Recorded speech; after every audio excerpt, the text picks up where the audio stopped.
কবি রতনতনু খাটি। আসি, তুমি ব্যস্ত কেন যে? জানি জানি, সব জানি।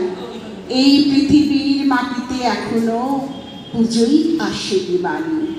এখানে এখনো কাশ ফোটেনি তো শিউলির মুখ ভার।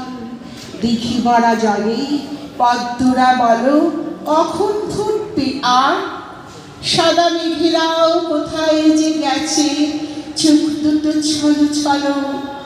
আকাশ তার নীল রংটাও কোথায় হারালো বলো?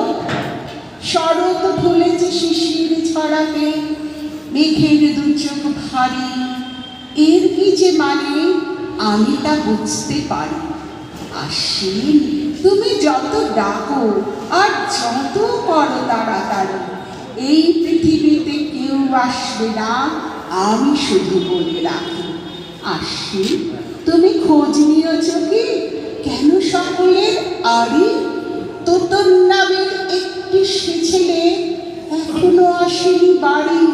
হস্টেলে আছে, পরীক্ষা তার, পড়তে পড়তে একা ঘুমিয়ে পড়েছে বলে মহালয়া দেয়নি তো তাকে দেখা।